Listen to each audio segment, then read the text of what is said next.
Okay, in this video we want to discuss the bandpass RLC filter. So there are, if you recall, four types of filters. Low pass, which we use to eliminate noise. High pass, which we use to eliminate slow changes or unwanted DC. The bandpass filter is a combination of the two of these, so it will eliminate lower frequency as well as higher frequency. And so that then allows us to design a single filter. What we're still discussing is passive filters.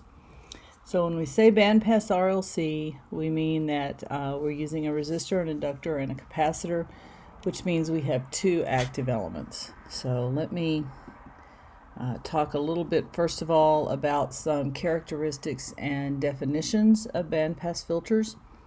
So the first thing about a bandpass filter is it has two cutoff frequencies, an upper cutoff frequency and a lower cutoff frequency.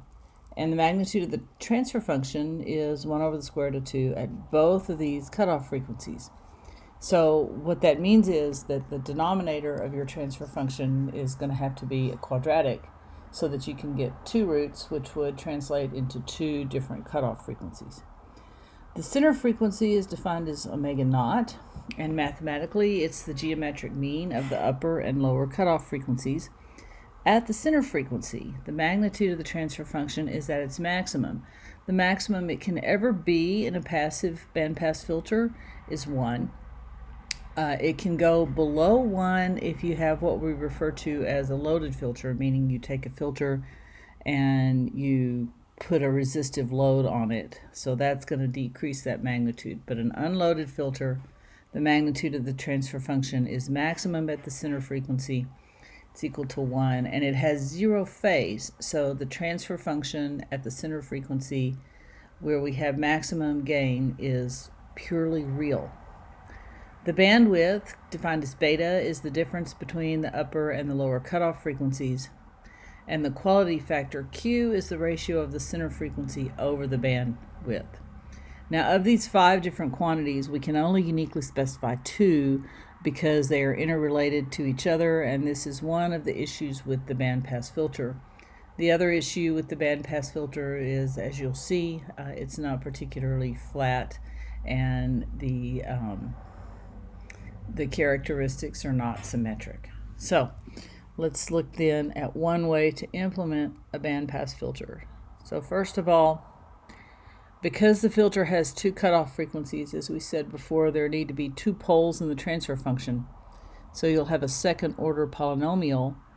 A second order polynomial in the Laplace domain comes from a second order differential equation.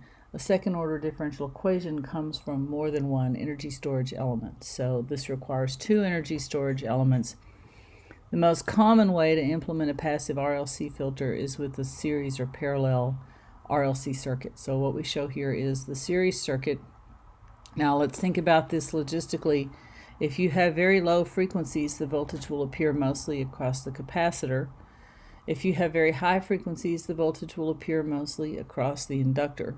So what that means is that the voltage drop across the resistor occurs or maximizes somewhere in between. So in between, the voltage appears across the resistor. So from a qualitative point of view, we get a bandpass filter if we take the output voltage across the resistor. This lends itself to talking just very briefly about the fourth kind of filter, which is the band reject or the band stop filter.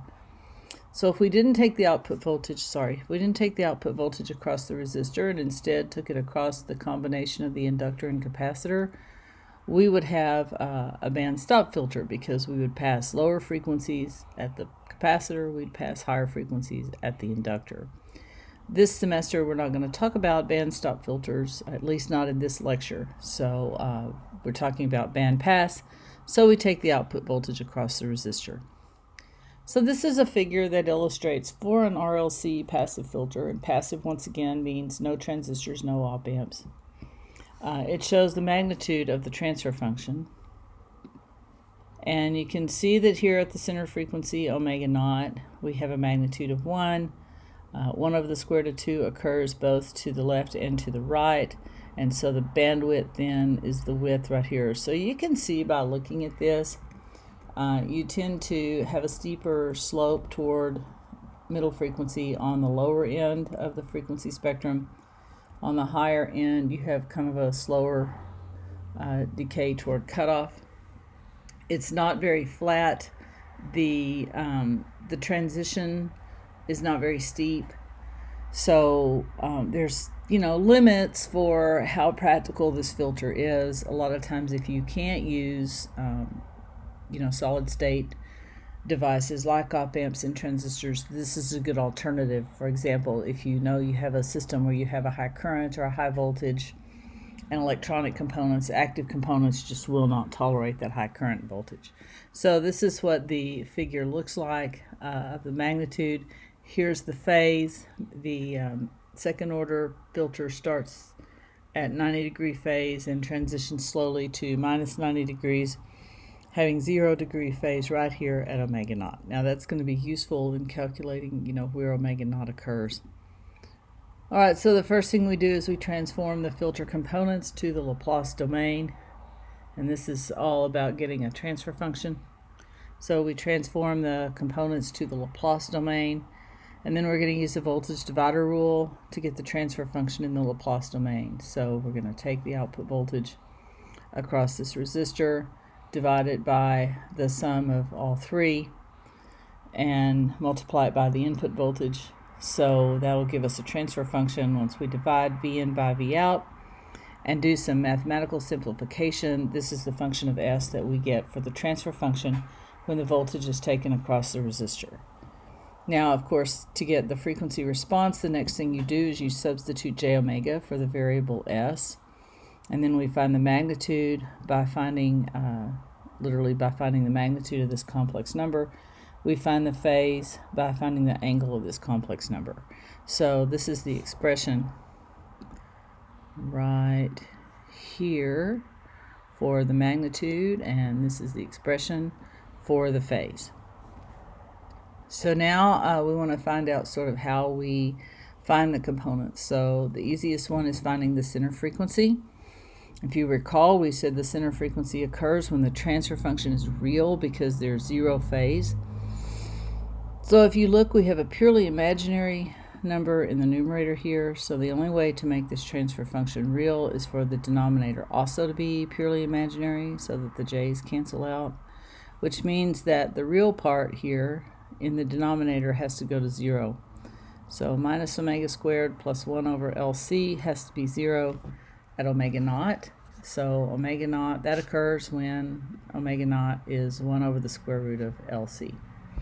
Okay, and so this is the sometimes called the resonant frequency, sometimes called the center frequency. It is where you will get the maximum output of the filter. Okay, the cutoff frequencies are found when we take the magnitude of the transfer function and set it equal to 1 over the square root of 2. So basically there's a lot of algebra that occurs here. We can factor out an omega c times r over L from both numerator and denominator, simplifying to this form. And so when we have this form, we can see that the denominator becomes the square root of 2 when the underlined portion here becomes 1. So we basically set this denominator equal to, or we set this equal to, it can be plus or minus 1 since it's squared. So we set what's in the brackets here equal to plus or minus 1. When it's squared, it'll give us 1, which will give us 2 in the denominator, which will give us 1 over the square root of 2 for the magnitude of the transfer function. So that means we have two potential equations to solve. One where that parameter under this in the brackets is equal to plus 1, and one where it's equal to minus 1, giving us two different potential quadratic equations. Now, as you know, we'll solve these one at a time, and then as you know from each one of those, we get two different solutions to a quadratic equation. So we actually come up with 4 possible solutions for omega, for the cutoff. However, you'll find mathematically that 2 of those are impossible because they're negative, and we don't have a negative real frequency.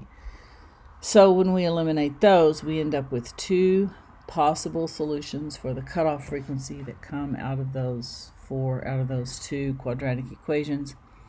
Call them omega C1 and omega C2. Omega C1 is the lower frequency because, as you can see, this first term is negative.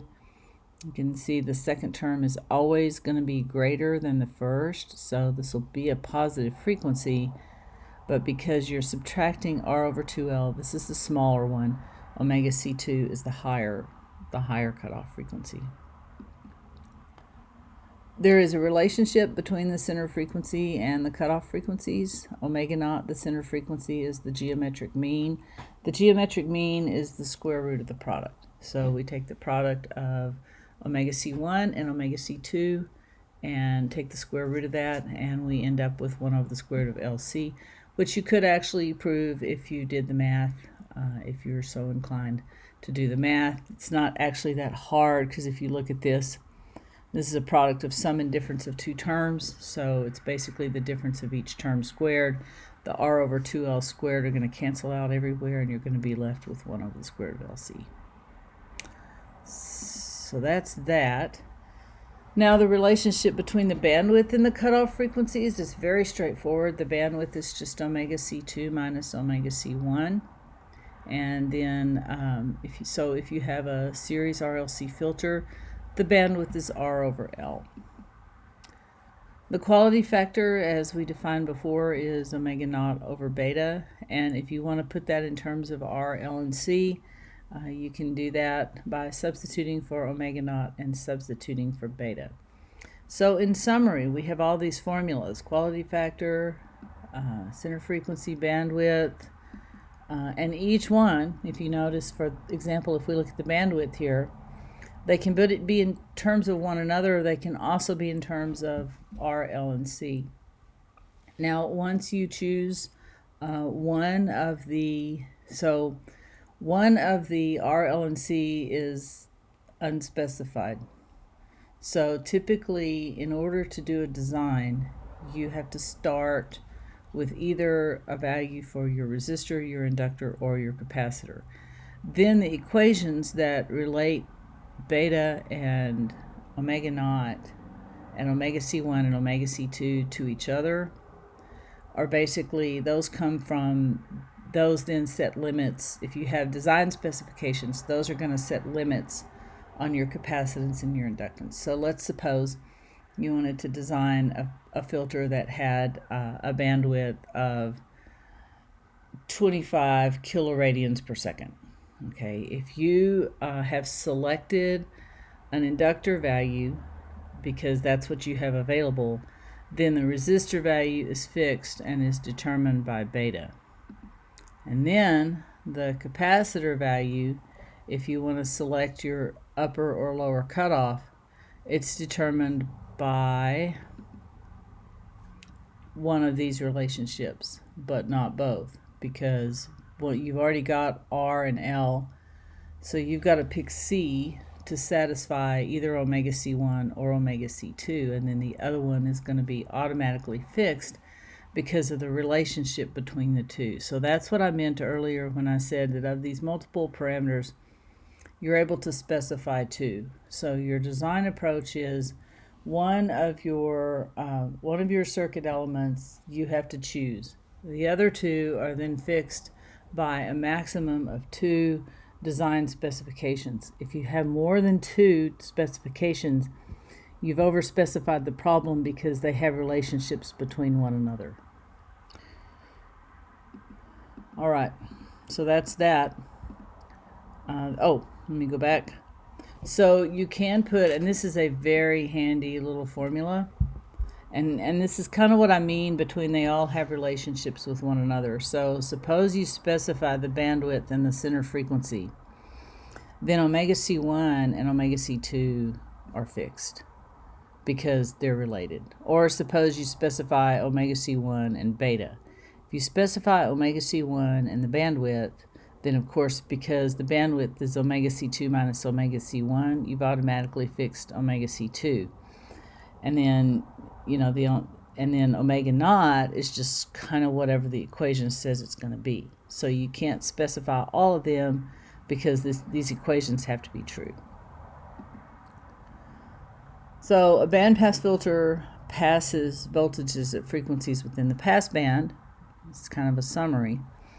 The pass band is between omega C1 and omega C2.